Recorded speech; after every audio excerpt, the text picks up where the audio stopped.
Welcome, folks. This is Inside the Leader's Mind, where what's in the way becomes the way. My name is David Susan. I am your host, and I am so excited for our guest. And I know I say that every week, but I am. I love doing what I do, and she is so much fun. Our guest today is Lee Caraher. She is the CEO of Double Forte. They're a national PR firm, an acclaimed communication strategist. She's known for her practical solutions to big problems. Her company works with some of the top consumer and technology brands in the country, including Visa, Intuit, Tarani. Did I say it right? You Tarani. did. And the wine group. And Tarani, if you go to buy coffee, it's the pump, right? It's the flavor pump. So that's who All they the are. flavors, Oh, 155 flavors. Yes. and I did not know that because I don't use the pump, but she had to tell me that. She's the author of Millennials in Management, based on her experience with failing and then succeeding at retaining millennials. Her second book, The Boomerang Principle, outlines the strategic advantage companies who readily welcome alumni back have had over other companies who don't. She speaks on communication and leadership to corporate audiences around the country. And she has a reputation for building cohesive, high producing teams who have fun together at the same time. Imagine that. And she's a straight talker, absolutely, who doesn't hold too many punches. And although she does her best to be pleasant about it, her big laugh and sense of humor have gotten her out of a lot of trouble, which, if we have more time, we're going to dig into some of those. Lee's active in her community and currently serves on the board of PBS Wisconsin, among other great organizations. She's a graduate of Carleton College with a degree in medieval history. What? And she finds it useful every day. I'm sure she Every day. does. Yeah, I'll bet she does. She lives in northwestern Wisconsin with her husband, one of two sons, a dog, a cat, and a horse. Lee, welcome to the podcast. David, so thank you so much for having me. I'm so happy to be talking with you today. Oh my, you are such a hoot. I was so looking forward to after we do a prep call to meet each other initially. hmm So tell us briefly a little bit about what your firm does. What Double Forte does is we help our clients achieve their business goal through communication. So whoever you're trying to speak with, your employees, your customers, your partners, the general public, whoever it is, that's our job, is to figure out how we're going to connect with those people so that those people understand and engage with you the way you want them to. And how did you get there Ah, from medieval history yes. to what you do now? What was that? Just to kind of briefly the career path there. So I went to Carleton College, where I rolled out of there with my liberal arts degree, and didn't know what I was going to do. But my friend Ramona Advani said, I think you should go into PR. And I said, what's PR? Because there was nothing practical there at Carleton College at the time. So I went over to the Career Center. There was a little book that said, what is PR? It was right next to the book that said, what is advertising? So I took out the book and I read it. I'm like, oh, yeah, that looks like me. Ramona knows me pretty well. And so that's how I decided to go into it, because I didn't know what the heck I was going to do with my life. I decided Carleton's in Minnesota. I grew up on both coasts. And I chose to go to an agency, not in-house, because agencies are built to train. In-house jobs are not. And then at the time, there's really 4 places in the country had a lot of options for agencies: Boston, New York, Chicago, and San Francisco. Los Angeles. I wasn't interested in Los Angeles. I wasn't, it was mostly entertainment. Chicago was too cold. I was in Minnesota. Had to get out. New York scared the crap out of me. And so it was Boston, which is where I grew up. I grew up in Boston until 8th grade. So moved to Boston, got into one of the first technology PR agencies in the country, and stayed in it. And I'm probably one of the most, people don't do that anymore, but I've had the same job title career track since I got out of college. But now many years ago. But now you have your own firm. Now I have my own firm. Tell me about that transition to getting, because that's a big step to go from corporate job, working for someone else, the safety, security, which we don't really have anymore, but to taking the risk of doing your own thing. So worked in agencies in Boston and moved to LA, worked in agencies. Then I went in-house to my client, Sega, the video game company. Sega. I was there. Exactly. You have to say it. Sega! Sega. With Sonic the Hedgehog, my favorite mascot of all time.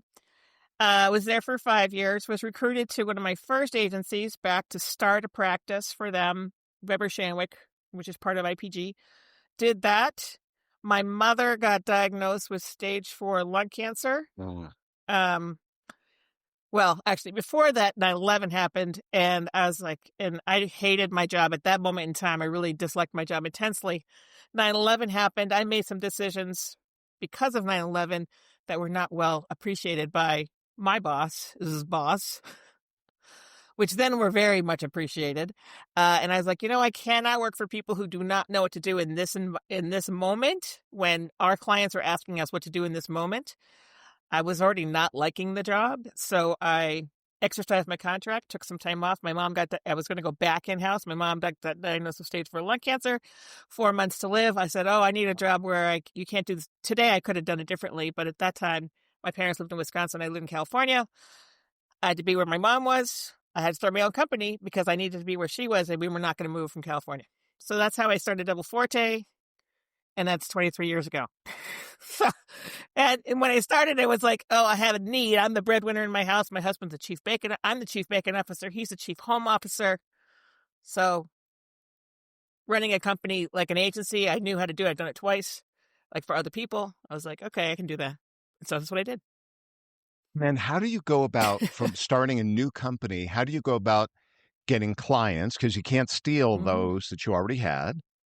So how do you how'd you grow? Well, maybe you did. How do you go about, No. how'd you go about growing the business?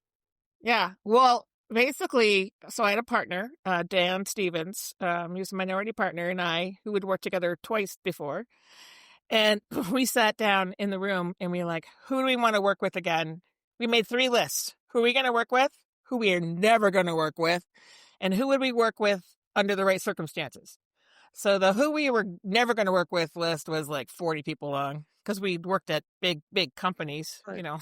We know a lot of people. Like, ugh. The who we wanted to work with under any circumstance was just 11 people. And the people in the middle, you're like, if this, then that. And then we just focused all of our attention on the 11.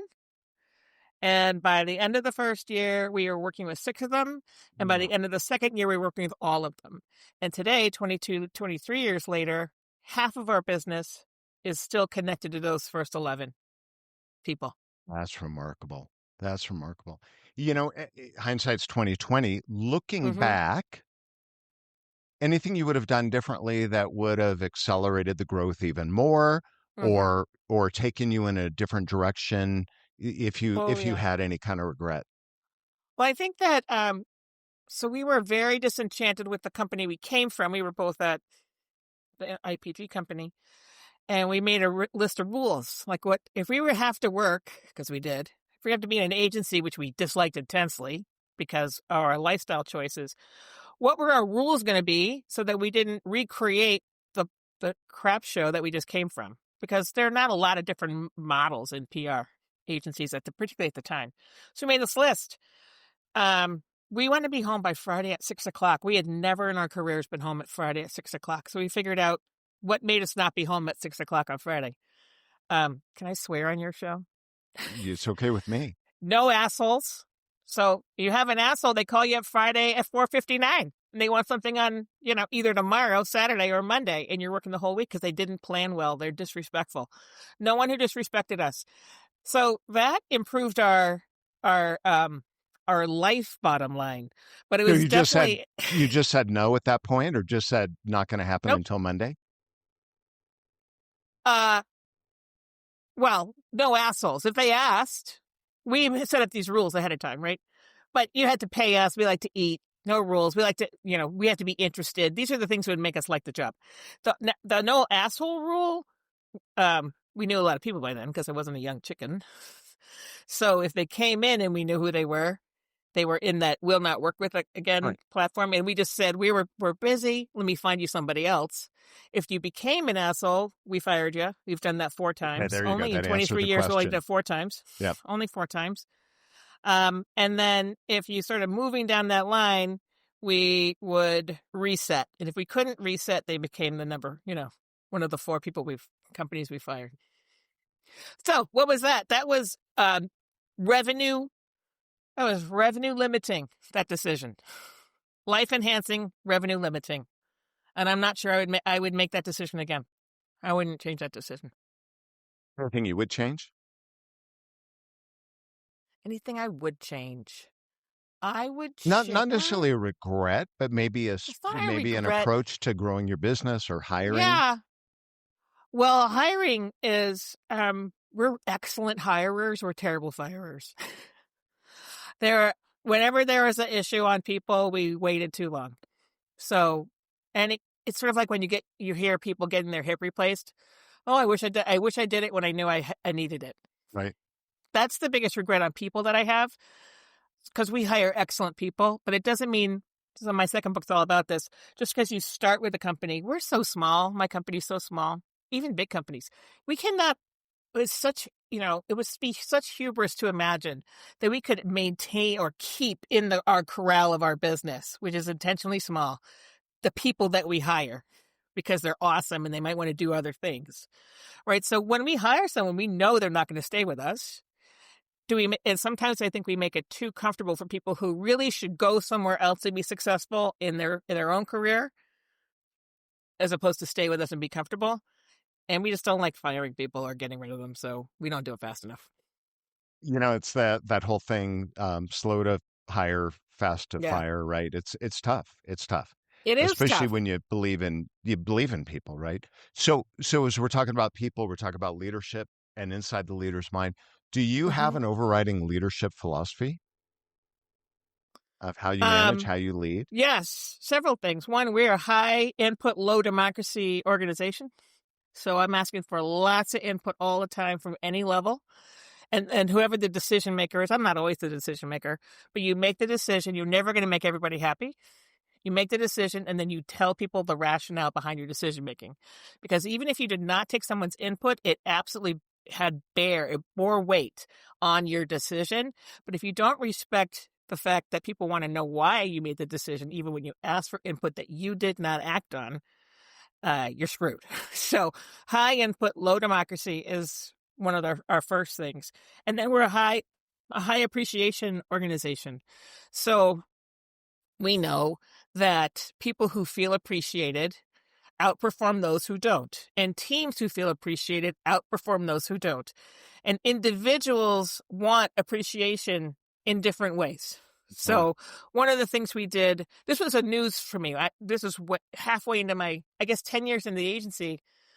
I was out for surgery. I was out for like 12 weeks or something. I came back. I got a coach, and we did a 360, and it was amazing 360. She's like, I've never seen a 360 like this, except for this one sliver. I'm like, oh, what's that sliver? No one thinks you appreciate them. And I was like, what? I am the nicest person I know. What are you talking about? Like, you never say thank you. You never say please. And my father was a cardiac surgeon. In our house, truly, David, please and thank you you might die. If I have to say please and thank you are implied, because if I have to say them every single time I need something in the operating room, someone really might die. So that was our rule at home. And I transferred that into my work, but not even knowing it. Oh. Not even knowing. So this feedback came back. I was crushed. Even though on my 360, it was this one little sliver of pie, right? And I started practicing the appreciation. Our non-billable time, so in our business, we track that, went down by 6% within 3 months. It was like staring right at me. I'm like, oh my God. So then we made a practice of it, and then we understand. There's a book called The Language of Appreciation at Work. It's not called that, but there's an assessment, and each person takes it. When they come to the company, they take this assessment, and it tells us, do they want words of affirmation? Do they want a note? Do they want a gift? Do they want people to say, hey, they're the best person in the world? And when we know that, when they do something well, we say something. or we send them a note, or we give them a gift, or whatever it is, so that they understand that they're appreciated. And not, that leads sometimes to the second problem I talked about earlier. Everyone likes it, so we don't get rid of them fast enough if we should. But those are the two things: high input, low democracy, high appreciation, high standards. 3 things. And high standards. And high standards. So let's talk about appreciation. Number 1, is it authentic and real now? Has to be, right? Because no one, I love your lipstick.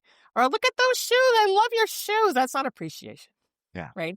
Yeah. Appreciation is,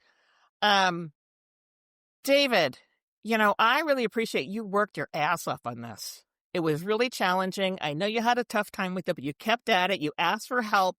You took the help. You went and did your own research. And what you gave back to me was so much better than what you gave me the first time. I really appreciate all the effort you put in. And here's how I would improve it in the future. Here, here, and here, and here. But here's where you improved here. A, B, C, and D. So if you give that whole picture, that context, people can take that and then they know how to improve going forward. That's real appreciation. Sort of like real feedback.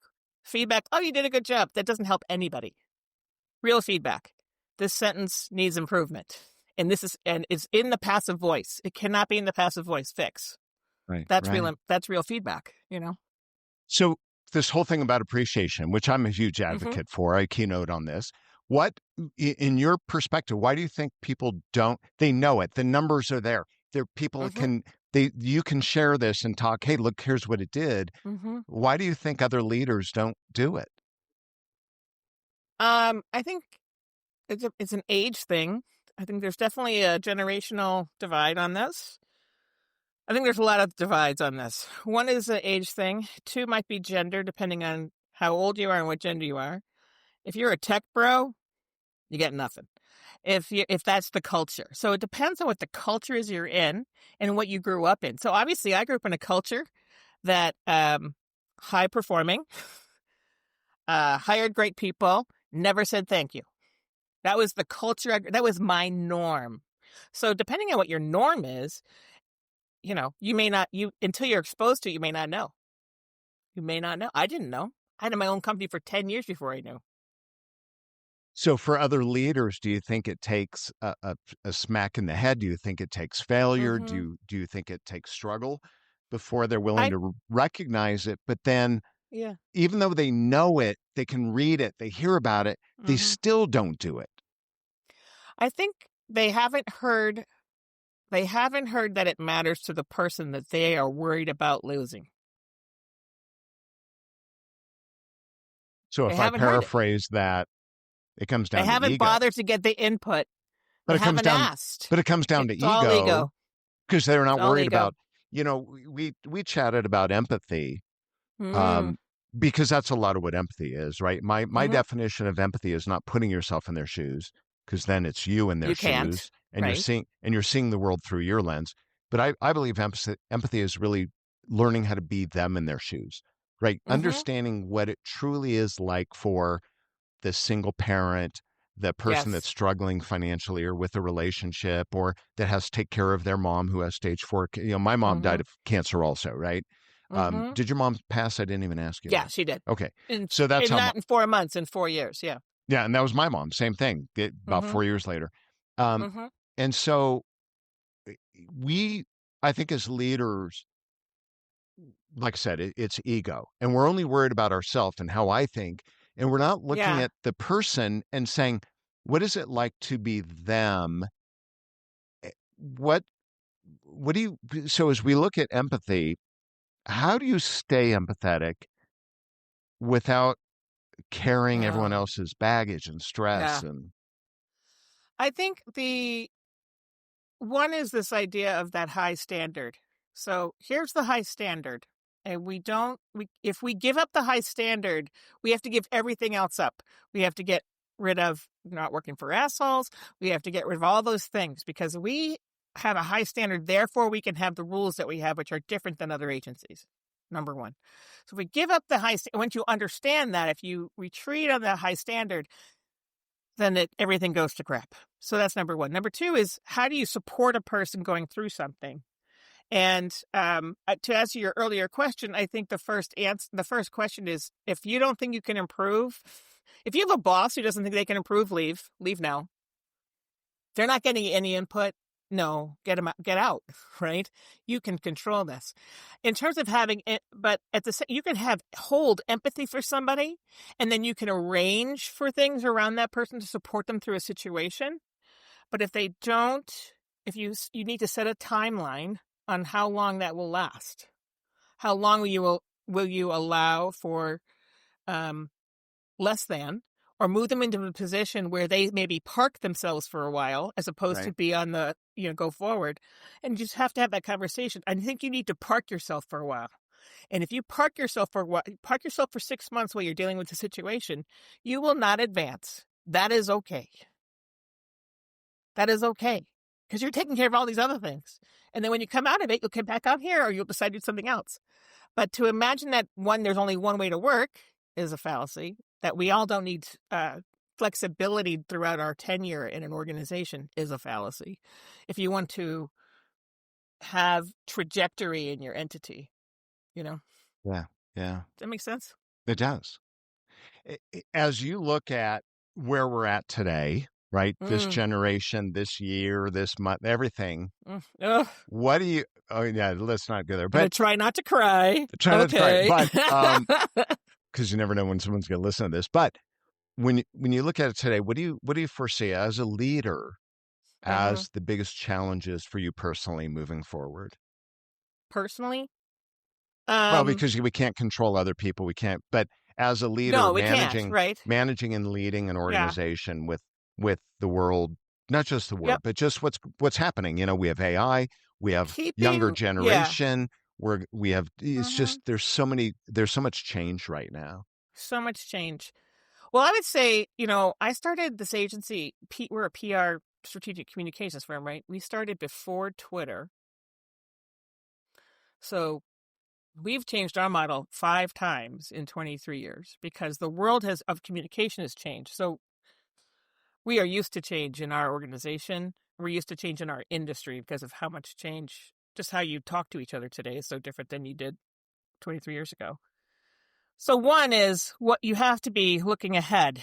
If you're the leader, either you have to be good at it or you need to trust somebody on your team who's like, this is what's going to happen. This is what's around the corner. Here's, be a lot of listening, right?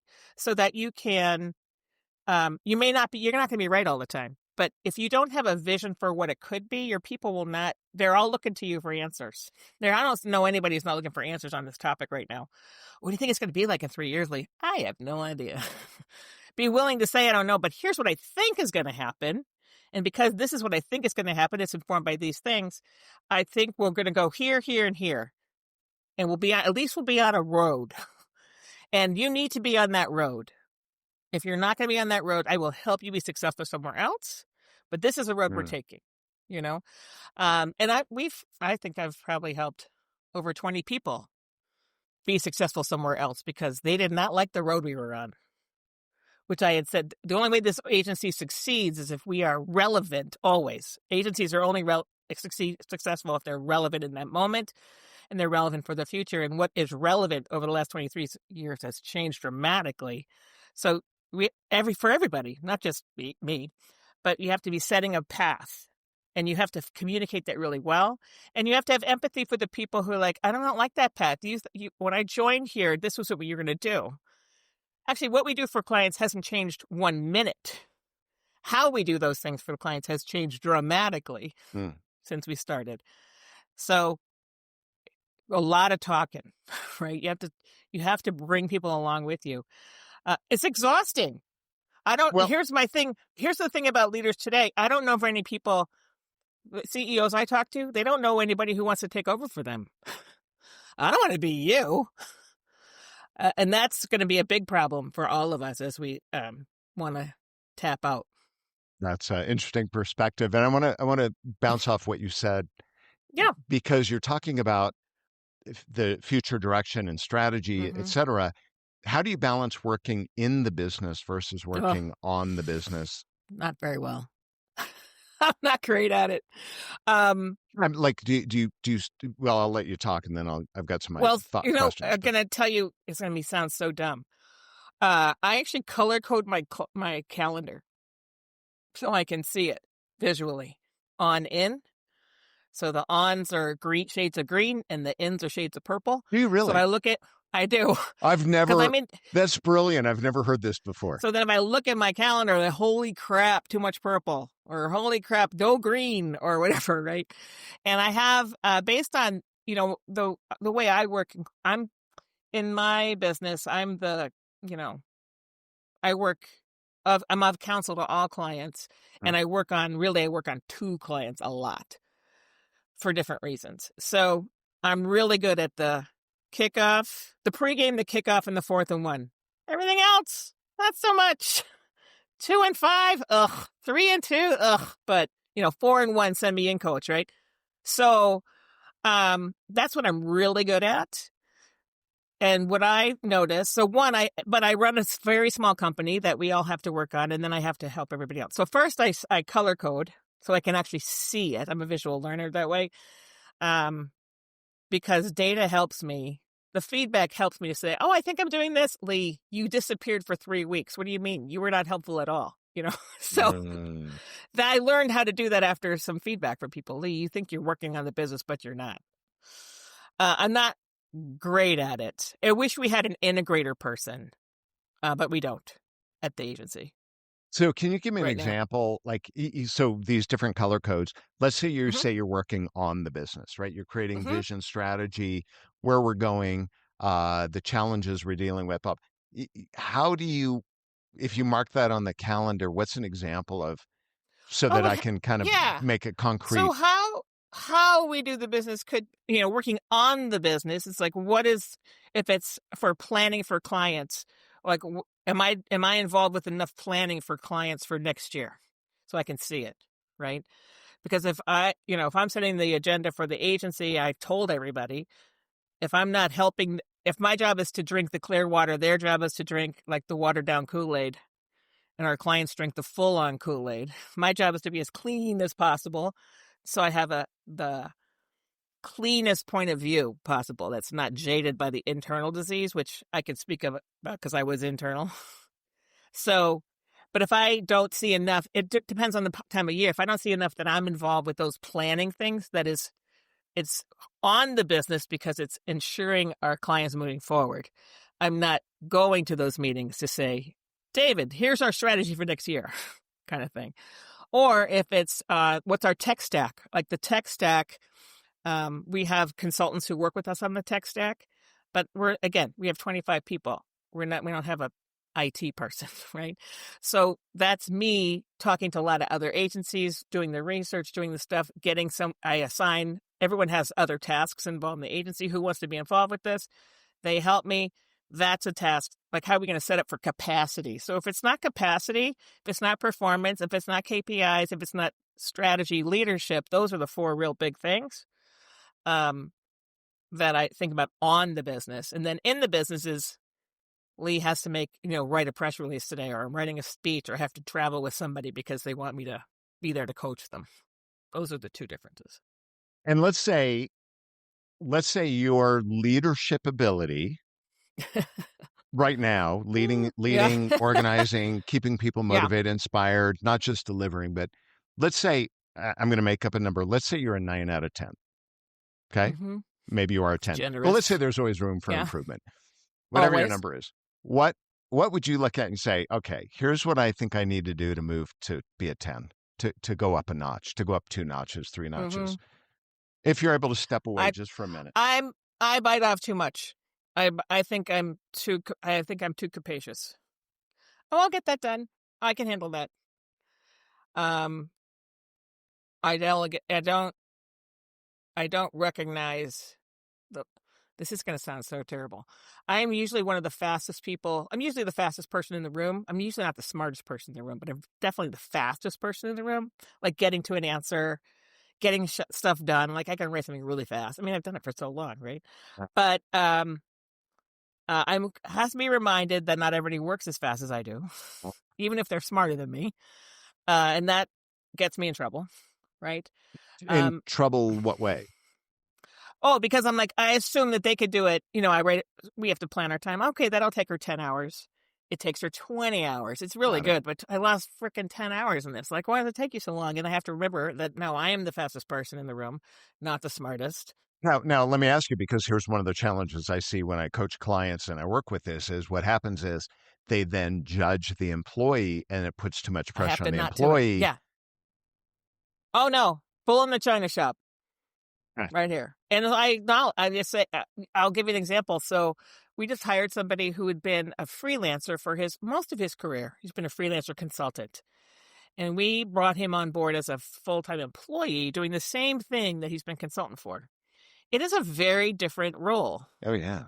Yeah. Very different. And I'm very excited that he's joining us as FTE, because he's going to be able to bring so much capacity to the agency in a way that he couldn't if I had to pay him hourly, right? And so I've been talking about this. I'm like, oh, it's such a great thing that Jose is joining us as a full-time employee, because he's been a full-time consultant. And this would be and he interpreted that as me putting down, denigrating his, prior 15 years of experience being a consultant. And he said, he's very worried. He was very concerned about this. So he talked to his manager. His manager said, just tell Lee. He emailed me. I see, those are the first emails I look at my people's emails, then my clients' emails. So my people's emails.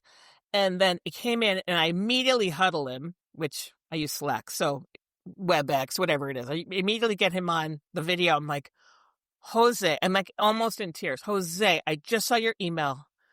I apologize. I had no idea. You need to understand.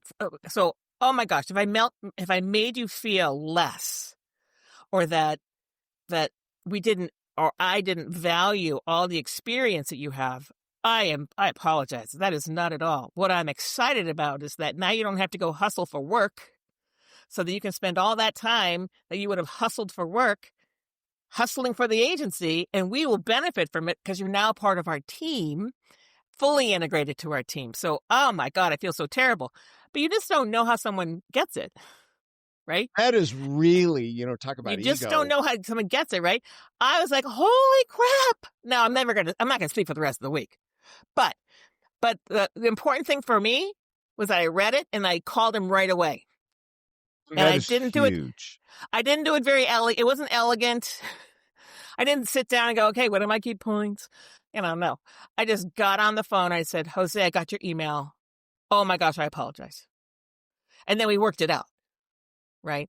But then he went. That's amazing. But then he went and told his wife, and then his wife knows somebody on my staff. And then by the time I hung up, 2 calls later, everybody on the staff knew, even though I didn't tell anybody else, because those are the things that matter. I had done it before. I mean, I've done it probably every employee I've pissed off in some way, shape, or form that I didn't intend. Right. But this is my team knows, right? And I tell them, I am the bull in the China shop. I don't see it. Like this whole thing about please and thank you. I did not see it until someone pointed it out. There was one guy who Jonathan, worked for us for a long time. And he came into my office one day. He goes, Lee, I'm here to talk to you. I'm like, oh, hi. Great. Come and talk. We are all terrified of you. It's like, what? What do you mean you're terrified of me? He goes, yeah, you sit here and you go like this when you're thinking, and you just look so angry. You're like this. I'm like, I'm not angry at all. I'm just thinking. You look so angry, Lee. They've all voted me to come in here because I'm the oldest. I got to come in here and tell you that we're all terrified of you. Okay, waterworks ensued. But then I was able to, okay, so this in my face, no clue. No clue that my inside that my thinking face was my angry face. No clue. Check in with your face, people. No clue. But it took someone to come tell me, and then I had to go away. And then the next day I came back and said, oh my gosh, you guys, this is like one of the most embarrassing things. I'm so sorry. You can tell me anything. I may not like it. I may need a moment to process, but I will never abandon you. I will come back, right? But there, I mean, I would say that for people who will not listen to, so it took a lot of balls for him to show up at my office. right? So I will give myself credit for the fact that people will tell me things. But I know it's not easy. I know it's not easy. That's very big of you to be able to have not let the ego get in the way and for you to make good on it to take care of it. So kudos to you. I mean, that's amazing. Thank That's you. really good. And a lot, Yeah, not a lot of well, I leaders hope do so. that. Yeah. I have one last question as we need to wrap Wrap it up. up. Um, so what's a question you wish people would ask you, but they don't know to ask you? You know, so I have a special needs son and I have a musician son. And they're vastly different from their needs and what they do. But we have structured my whole life. My whole career is structured around my family. But people would not necessarily know that because I run my own firm and I have a couple books and I speak all over the country and I look successful from other people's definition, but those definitions are not my definition. So I wish people would ask me, what's your definition of success? Because outside world looks very different. But the motivation for what I do is all about my kids. And the And then how did definition, I structure it? How did I structure my life so that I could accommodate that? I gave up a lot of stuff, but I got more in return. and so what is the answer to that question? If someone said, how do you define success or My definition is yeah. one, I put a roof over my family's, that's my job, roof over my family's head. I'm spending time with people that I like, doing good things for companies that are doing good things in the world. That's that no asshole rule. 3, that allows me not to be subsumed by my career so that I can advance my family's goals as well. So Love it's it. money, time, people. Love it. Love it. And the Thank you. no asshole rule, really, you leave a lot of money on the table, but you improve your life so much. And that's, happiness, the stress, Mm-hmm. anxiety. It's kind of nice when you don't have to worry about some of those Yeah. problems. Yeah, So, it is. so if someone wants to learn more about your firm or you, what's the best way to reach you to learn more? The best thing, well, you can go to double-forte.com or leecaraher.com, either or you can email me at lcaraher@double-forte.com. I am very easy to find. Very easy to find. And I'll make sure I put links in the show notes. Well, Lee, Thank you you. have been absolute pleasure and fun to have as a guest. Thank Thank you. you for being I with me appreciate it. today. Thank you for having me. It's been so much fun to talk to you. Absolutely. And folks, thank you for listening or watching, however you get this. Please share it if you've enjoyed it. I'm David Susan, and this is Inside the Leader's Mind. Bye.